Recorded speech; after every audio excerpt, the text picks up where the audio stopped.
You're listening to Conversations with Loulou, and my guest today is Elie Habib. Elie is a serial tech entrepreneur, having co-founded several companies from way back in his university days. And in 2011, he co-founded Anghami, which is the region's largest music streaming service, valued at over $100 million. So I've asked around about you a little bit. I've spoken to some people on your team, and I said, "What is Elie like as a leader?" And there's a couple of things that came out. Someone said, "I don't know if he sleeps. Do you sleep?" I heard genius, and no. I know you throw really wild parties. Apparently, yeah, we do. And you're a good or a great cook. Oof. So I think I learn most of the things when I'm actually, not exactly working, quote unquote. So every day in the morning, I like to read. And at night, I like to, if possible, not daily, but, I like to cook because it enables me to do something else and to, at the same time, figure out, the whole thing about creation process is something that I enjoy. Whether I'm creating a product, whether I'm creating a sub-product, whether I'm creating a feature or launching a plan somewhere or, cooking something, it's exactly the same passion and the same, trying to figure out what are the ingredients you want to use. Sometimes it's just opening the pantry and figuring out what do I have, and based on this, trying to cook up something. It's exactly what made us good in Anghami. We never had a lot of anything.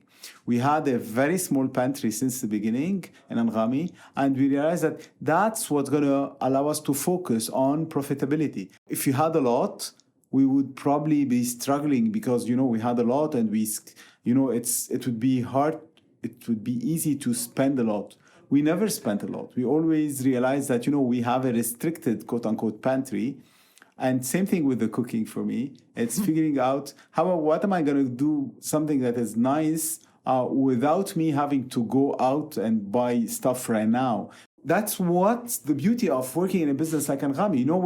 People think that we're doing music and it's a music app, so we're targeting consumers, and it's not supposed to be that complicated.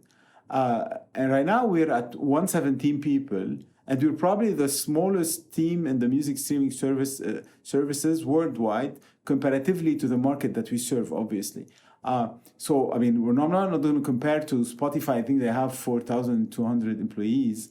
But our product versus Spotify is definitely not, they're not 40 times better or whatever. So it was something you had in mind from the beginning. You were very conscious about being a profitable business. That's not my first business. Anghami is my fifth. And your fifth? Yes. That's my first VC-funded business, right? But when I started, in 2010, started thinking about Anghami, 2011 launched it, we realized that we needed money. At the time, we launched with 1 million, which is now a seed for an app that's doing, forms app, whatever, something basic would launch with more than 1 million today. So we wanted to launch Anghami, and we looked at the VC, and I started, cold emailing people on LinkedIn. Okay. I still have the replies.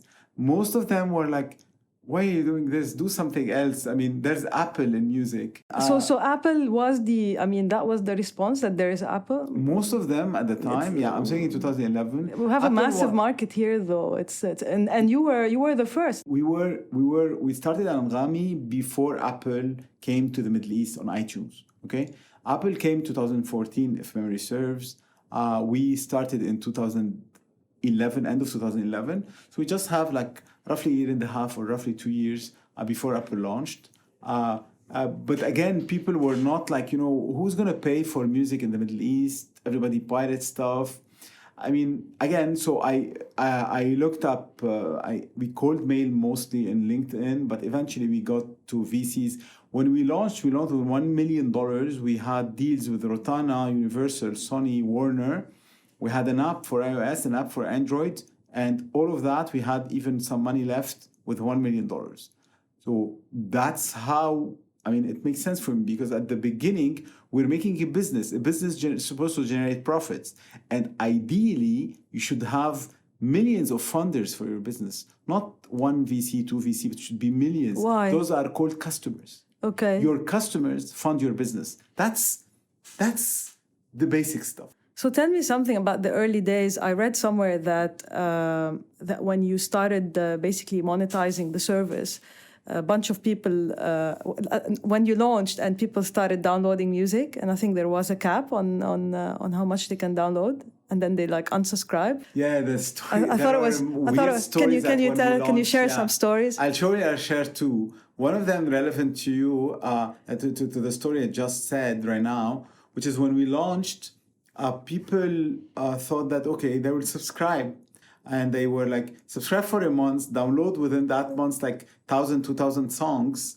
Then, okay, we have 2,000 songs on Anghami. It works offline and everything is fine. And this is the library that we need. And then the second month, they unsubscribe and then go, it's like, use the app. The app cannot work anymore on offline. And then they were like, you're a scam. You're I mean, robbers, whatever. And they were going to sue you and stuff like that. And, all of that and a lot more goes to something that we call educating. For us, when we launched, we thought, it's going to be big immediately. It was big because our business plan indicated we were going to have like 300,000 users the first year. We ended up having 1 million the first 3 months. So Obviously, it was bigger than what we expected. But at the same time, people wanted to pay was not as big as we expected at the beginning because people are not educated.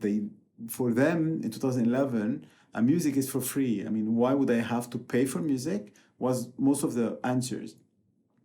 And then, it took us a while to educate people. When iTunes launched and they were paying $1 for a song, and then realized I could pay with 5 songs, get unlimited amount of streaming on Anghami, it helped us. When Netflix launched 2016, probably in the Middle East or something like that, we actually benefited. Wow. Why? Exactly. Education, again. People were actually paying to watch Netflix and that concept of, streaming whereby you pay to access became more, common for others. So all of that education. So when other streaming services came to the region, it validated what we were doing. And what the region wants is, when people say localization, what does localization mean? Most of the people think that, okay, I'm gonna do right to left, write in Arabic, and my app is local.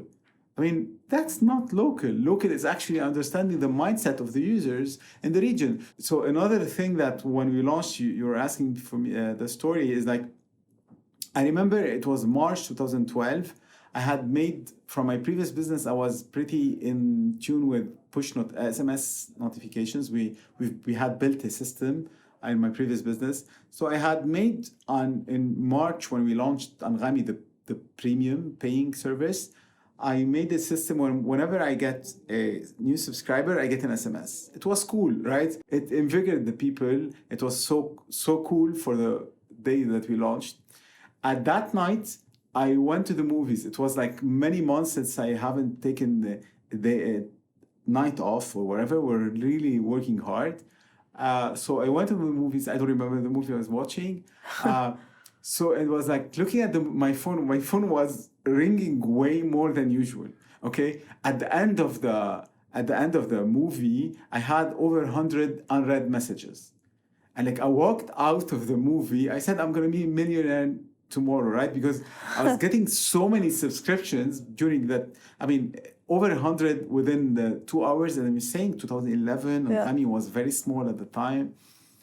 And then we realized the next day that that a lot were actually benefiting from a hack available on iPhone. So they were hacking the subscription and being able to redeem. I mean, the app would think that this guy paid, whereby he's actually doing a hack in iTunes hack at the time. It was called Zepto Labs hack. So it took us a day to understand that 90% of those sales were fake. Wow. Or 80%. I don't remember the number, but it was high. So obviously we started doing conversion, as I said, in March 2012, but that's not exactly when we started doing conversion. That was when we introduced the payment method, March 2012. When we started doing really conversion is in 2017. It took us a while. One, it was wrong. We should not have waited that much. Two, because we thought that, let's get a bigger base and then convert it. That's wrong. In hindsight, it's wrong. It should have started before. But for us, we were not able to focus on everything at the same point in time because we were building something honestly very complicated that spans so many devices. To build all of that and everything, build it in-house.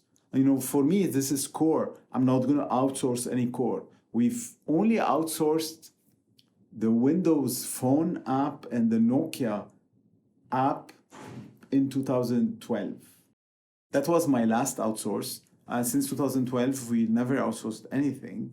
And we've been slowly moving stuff that we pay for as a SaaS into Anghami. Because profitability. So for instance, if I'm actually trying a service and I like the service and it's useful, then, after a year or two, whatever, when we get time, we actually write the same service to us. Adapt to us and, move it internally. And that will allow me to save. And that will create a lot of challenge for my team. And my team start having small baby projects that, they adopt and that they enjoy. Leadership means that I don't only have, my customers, my artists, my brands, my telcos, but I have my team at heart. So my team thinks about the rest. I have to think additionally about the team. So sometimes I say, okay, we'll give the team something that they want. They want to build something new. And that is joy for them. It's a joy for engineers to have a challenge to build something. Okay. So, you said a lot of interesting things. I'm going to branch out a bit. So you said 2 million, around 2 million, close to 2 million users are basically subscribers. Paying subscribers. There's no media service or a subscription service that has as many paid subscribers as us in the Middle East. In the region, yeah. Yeah. Whether you're broader than Middle East, right? You talk, are you MENA or? Our core is Middle East, North Africa. That's our core. We obviously have 15% of our paid subscribers that come from abroad. Okay. But again, our focus is the Middle East and North Africa. Why? Because we understand our users and we localized our business differently. So, for instance, I'm going back to localization, this is what you asked. Most of our subscribers pay us via telcos. As far as I know, Netflix has zero payment opportunities with telcos right now in the Middle East. So for us, understanding our user base means being where the users are and how they can pay. We offer 36 telco payment methods today. And again, we offer not just a monthly payment method like others do, but we don't look at others, honestly. We look at how people pay. For people, they're used to pay micro, right? So, and small numbers. So in Egypt, for instance, you can subscribe to Anghami by the day. The day you use Anghami, you pay. The day you don't use, you don't pay. Okay. You can subscribe to Anghami by week in Saudi. To have a special day to take your girlfriend, you subscribe for a day, you can still use it. The point is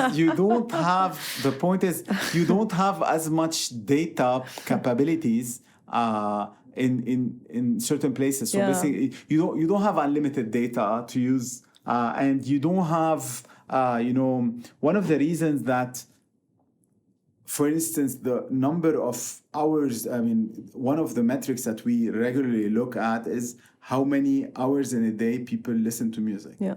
That number has been significantly higher in Europe and the US than in the Middle East for all services, right? It's been growing for us, thankfully, but still it falls short to what someone in the UK listens per day.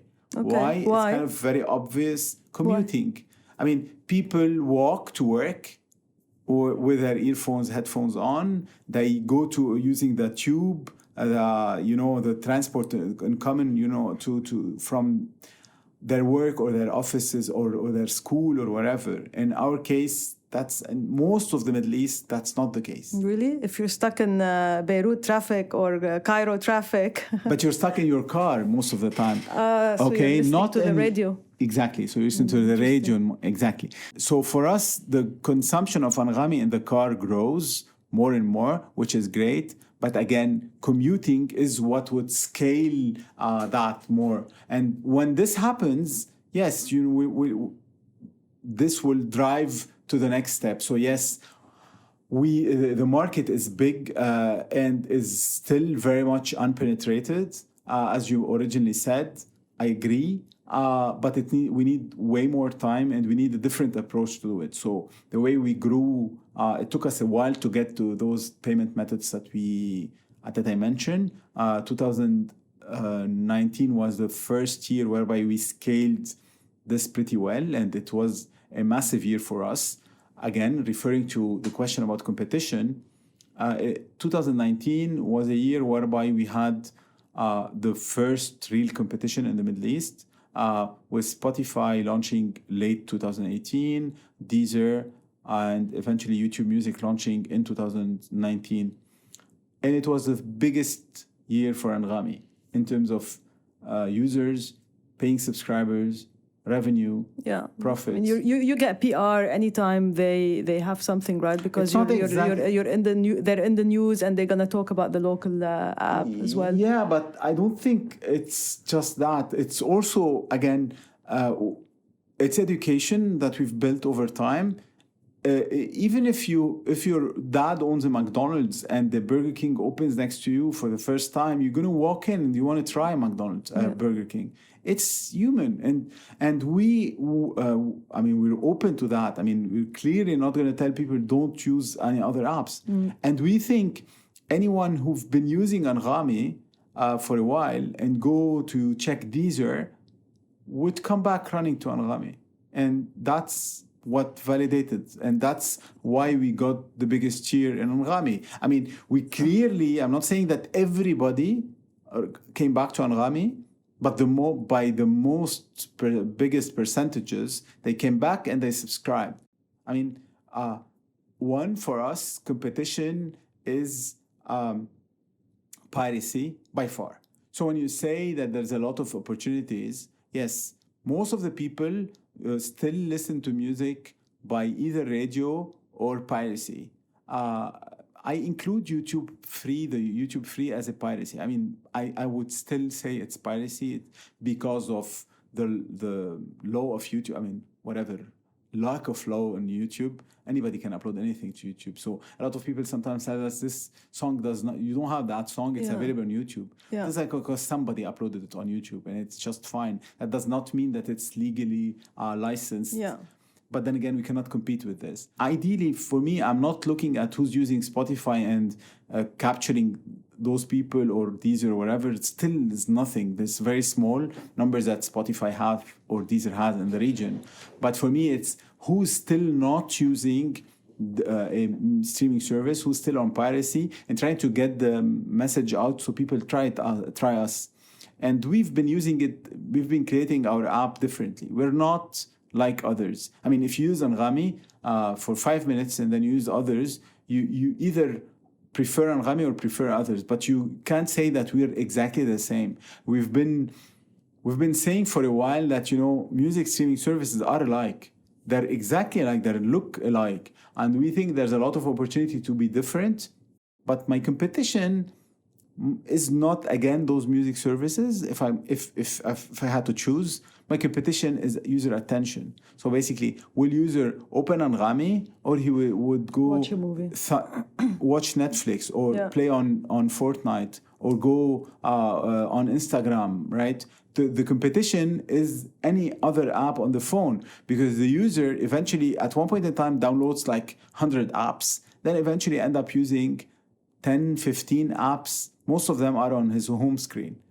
My competition is the other apps on the home screen.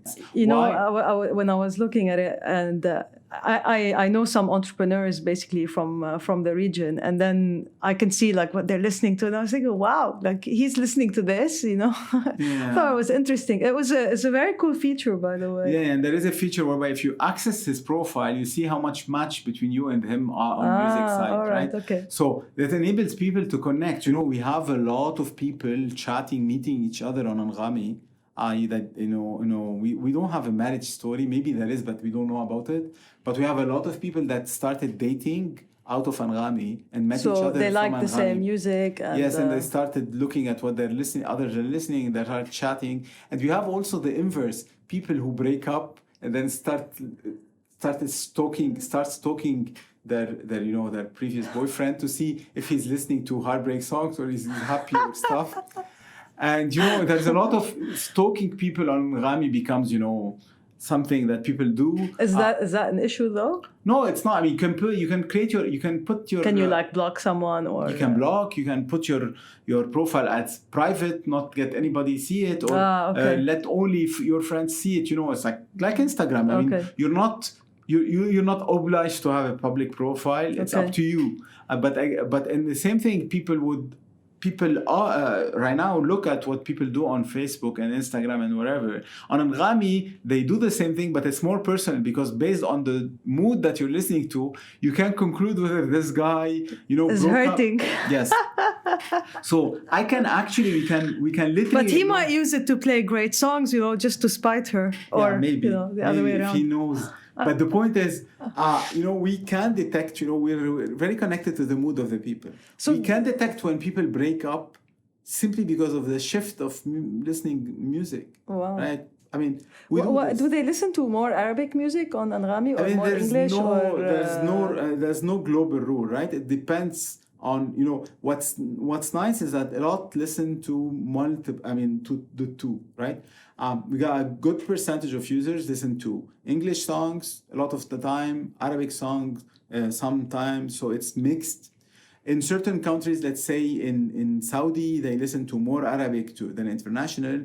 In Dubai, UAE, they listen to more international than Arabic for obvious reasons. You have way more foreigners than Arabs over here. So it's very mixed. It's not one size fits all. And you can go into the top by country on Anghami, and you see it's kind of different. You'll see, like Mahraganat in Egypt, very different type of music. And you see in UAE, like very few Arab music get played in certain places in certain times.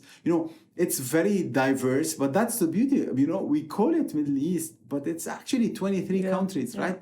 And they're not the same. Morocco, if you look at the top songs in Morocco, and then you look at the top songs of Algeria, you feel they're not the same, but they're neighbors. They're very close, right? So is social a big thing? Social is retention for us. Okay. Yes, social is a big thing. So they spend more time because of these features, and they're chatting. Yes, and trust me, if someone uses those features and go to Deezer, it's gonna find it boring as hell. Okay. And we've validated this many times over. There's a lot of things I want to ask you. Just obviously from as an entrepreneur, there was, you had a big deal with Rotana for a long time, and then you lost that deal. How did you? I mean, are there any learnings basically from what happened? Yeah. So basically, for us, it was. I'm not saying it was very easy, but we knew about it way before it went in public, right? So Rotana was a big marketing stunt for us, because we needed to be on the map, and having an exclusivity in 2011, and then again renewed in 2014, was very good for us on PR level. So we knew how to play it on the PR angle at the time, and we obviously needed it. I'm not saying we did not need it, and not saying it wasn't helpful for us, but the PR of having something exclusive was more important than the actual price of the exclusivity in 2000 on the renewal in 2014. When the last renewal started, the Rotana was asking for massive numbers that were... So it was a big increment from what you had. It was a huge increment. Okay. It was a tremendously huge increment. I don't know. I can't find the English word to describe it. We were willing to meet them halfway, which is still way too much. I mean, we debated whether we were willing to pay actually that huge number to Rotana, which would be several times over what we've ever paid all labels ever. Again, the deal that happened with Deezer, with Rotana, with Walid bin Talal, was a smart deal for Walid bin Talal, not a smart deal for Deezer, obviously. It's a very smart deal for Walid bin Talal because Walid bin Talal is getting back $100 million over 10 years from Deezer. I can definitely say that we've had the biggest year ever in Anghami last year, and we did the 70% increase in revenues from the year before. Wow. 2018, we lost Rotana. 2018, September, Deezer started, or October, and Spotify, roughly a couple of weeks later, started. YouTube came in June, July in this 2019, and we did the biggest revenue growth ever. That means probably Rotana or Deezer or wherever did not affect us as much, right? We do a lot of mistakes. We did not do a mistake by not renewing Rotana, and I'm very proud that I did not pay that obscene amount to Rotana. So you found the word. Yeah, obscene was a good one. We spoke a lot about the users and the benefits to the users. What do you think you've done for the artists in the region? Has it, are we a region that creates artists, that produces a lot of artists, or are we a consumer type region like in a lot of other aspects? Do you think the launch of Anghami has changed anything? I mean, can artists monetize more now that there is Anghami? What kind of impact do you think you've had on the artists? Yeah, we study this stuff. I mean, it's a great question. We study this stuff, and we're proud with some stuff that we did. I mean, we wanted to do more, and others that we could not do. I'll go in the details and some details. One, yes, there are artists that would have not made it without us. Example, Nassif Zaytoun, he's a Syrian artist that's based in Lebanon. I mean, he has more followers on Anghami than on social media originally, and we massively supported him. And I think Anghami was clearly very important for him. There are many others beside him that we actually helped launch in the region, and they had a mouthpiece to launch and to reach users, and Anghami introduced that. And over the past couple of years, we've been doing originals, trying to push artists and trying to help different type of artists launch on Anghami. And we've created a system whereby we allow them to promote their songs on Anghami to reach to reach a user base that might like their song based on our machine learning systems. And we've managed to push a lot of artists, and we've produced multiple originals, by I think like 50 songs roughly right now. We're continuously helping in creating and helping new artists to launch, or old artists, or I mean not old, but different type of artists to launch. So we found in brands a good opportunity. So right now we've launched, I think, over 10 songs in the past few months for brands. What does that mean? I mean, brands we've created songs in association with brands. So basically, the brands are actually helping the production of those songs. So they pay for the production. Exactly. So for instance, Miras We've done something with Miras in Dubai, whereby a Khaliji artist sang in English in a cover of Billie Eilish's song, another song, Khalifa Nasser. So we're creating multiple songs like that. In Egypt also, we've done it. So we're trying to figure out, because creating a song costs money. Of course. And the point is like we want creation. Eventually, maybe with creation comes a small period whereby the song is available only on Anghami, but eventually we want that artist to grow, right? Of course. To grow wherever. If he grows out of Anghami, he's going to eventually, acknowledge Anghami, and he's going to come back to Anghami. Netflix, Apple TV Plus, Amazon, they're all have massive budgets for creation, for content creation. I mean, this should be something, right, for you? Yeah, and we're looking into that. I mean, we obviously, as I said, we've created a lot of content, but music and what about podcasts, things like that? Music services and video services are different, right? And in Netflix, you'll find some content, some video content. In Amazon, some video content. In Apple TV, some video content. It's not it's not a supermarket whereby you find everything, right? In music, people expect to get everything. So when you have that particular differentiation, you get to a point whereby you're working with labels and you're competing with them at the same time. So you don't think basically the behavior would be for music apps the same as the TV apps, whereby you might have multiple subscriptions, to be able to watch different movies and series and so on. Even in the US, people don't necessarily have multiple subscriptions. The people who watch a lot Netflix and Disney and whatever, those movies are the teens and the early 20s. They have a lot of time on their hands, and those are generally who commit to watch series. Those don't necessarily will not get multiple subscriptions.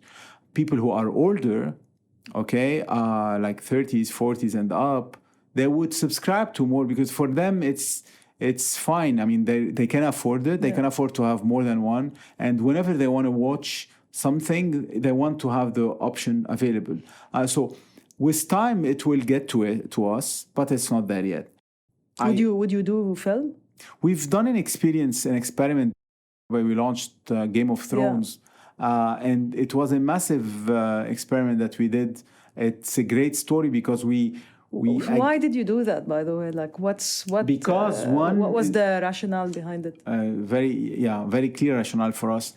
If you just imagine you walking in a mall every day, but you're only allowed to spend a certain amount, a fixed amount in the mall per month. Of money or of time? Yeah, of money. Yeah. Does that make sense? If you go to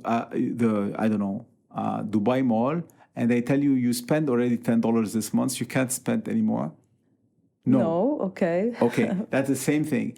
Why exactly would a streaming service or any service or any app be at a point whereby, I got $5 from you this month, thank you, I can't offer you anything more. All right. The system is wrong.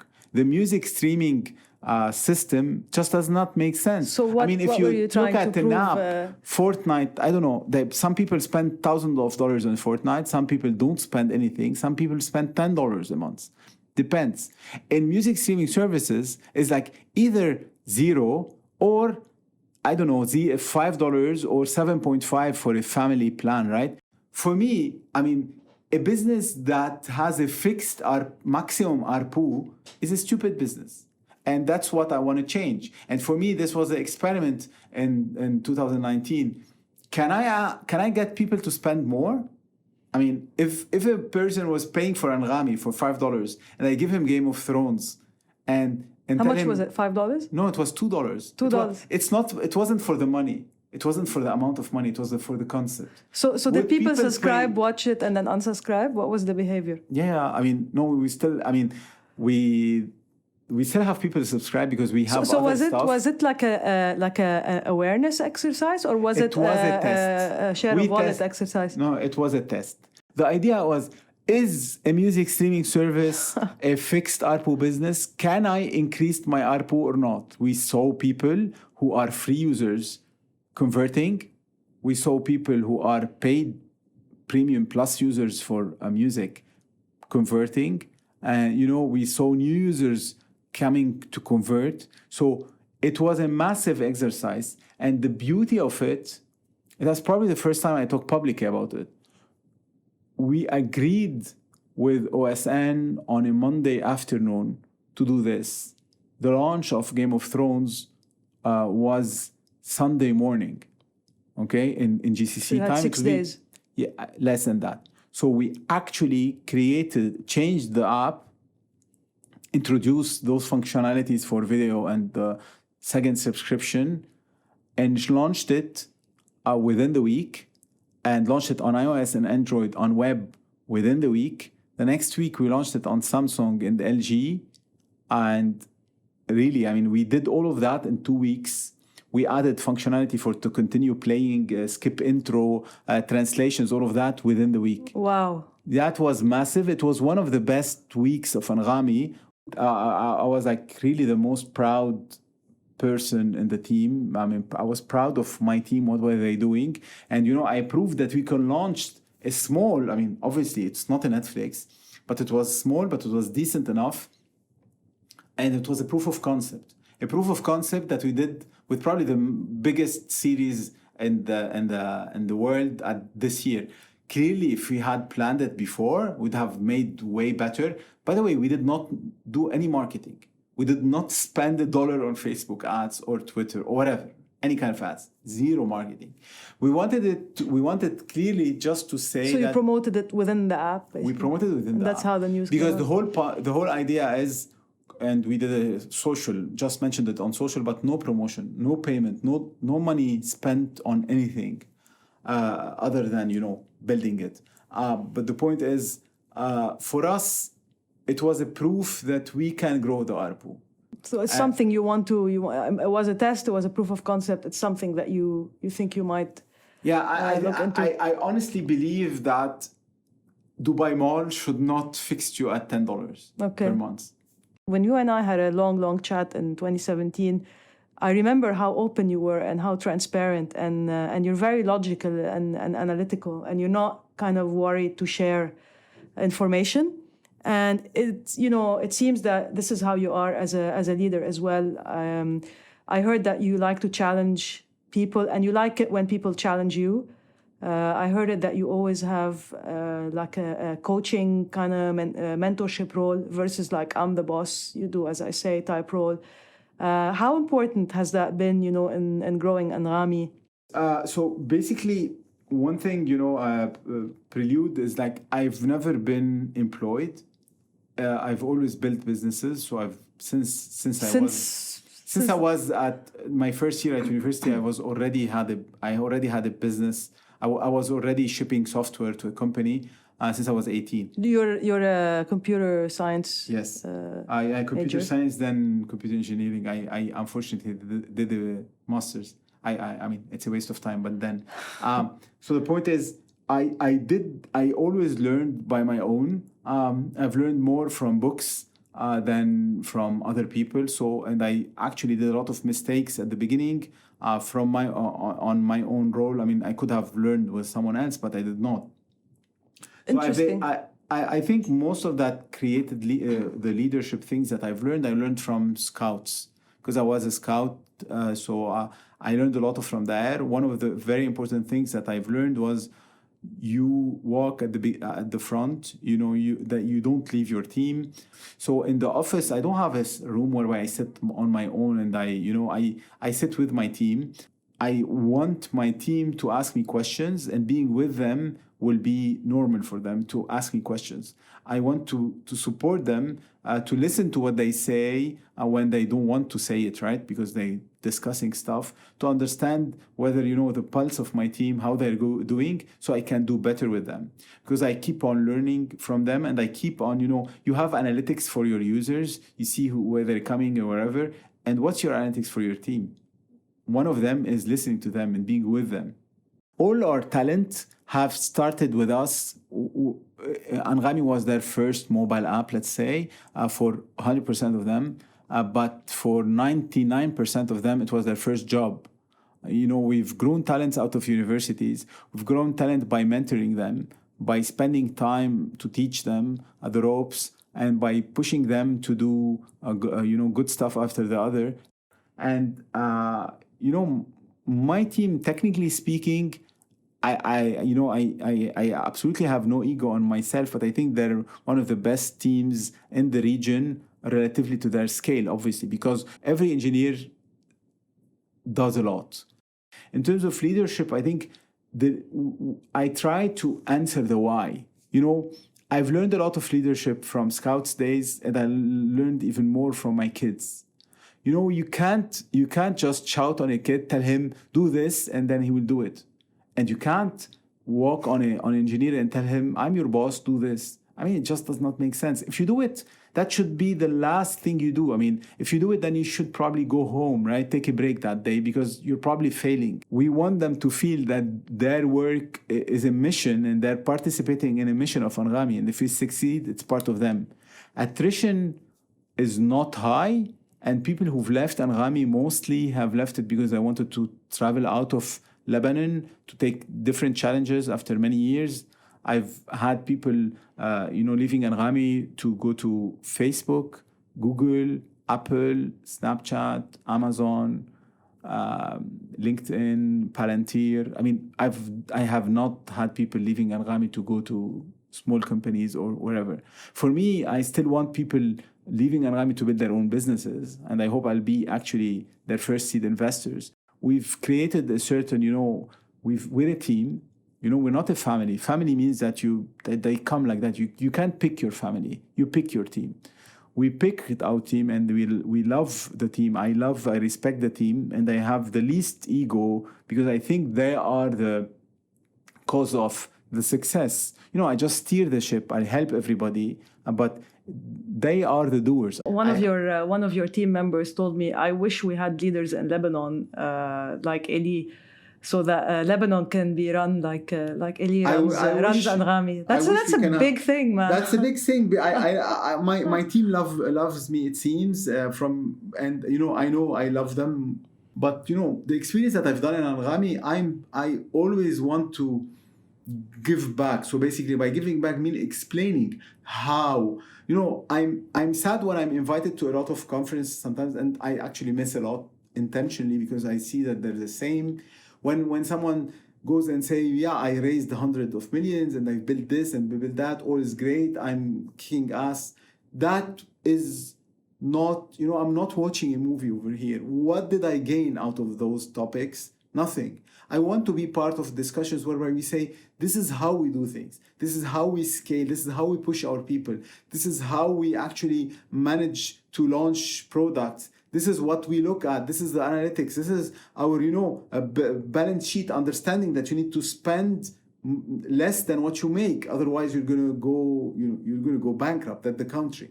And so the point is, this is whereby I feel that I want to be part of the education experience. Same thing how we educated people about Anghami, and we were educated about what not to do and what to do, whatever. We need that really interaction whereby we can talk. Like Giraz, the podcast, I don't know if you listen to it, where he say he interviews people on how you did it. Yeah, and this is exactly what we need to do. How did we do it? How did you scale that way? What worked? What didn't work?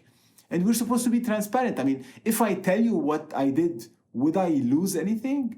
I'm going to gain at the end, because if you do it, if you succeed, you're going to help me if I'm in need of help, and you're going to help the economy. So we're supposed to do that way. The problem is, in a lot of cases right now in the Middle East as a whole, we're a closed society. We don't want to talk about failures. I agree. And I think unless we snap out of it and start sharing experiences, when I go to Silicon Valley, more people share experiences with me than when I'm in Beirut or Dubai or Cairo. It does not make sense. Yeah, 100%. I was shocked actually when I went to Silicon Valley and I saw how people comfortably share numbers and share details. Oh, I mean, yeah, why not? I mean, we share. And this is part of the learning, right? I mean, yeah, but we're still at a phase where it's not a zero-sum game. Yes, we're still at phase whereby we think we're not supposed to share. If I say this idea, somebody's going to do it before me. Yeah. And it's never about the idea. I'll tell you the idea, I'll tell you how I did it, and go do it different, do it better, whatever. And eventually I'm going to benefit if you do it, and I see you do it differently, I'm going to benefit from it. We have to be open, we have to be transparent. That's what I've been doing in Anghami as a company. I don't have time to engage in this stuff, but maybe one day I will. But I promise that anybody who reach out to me on my email, I'll try to reply.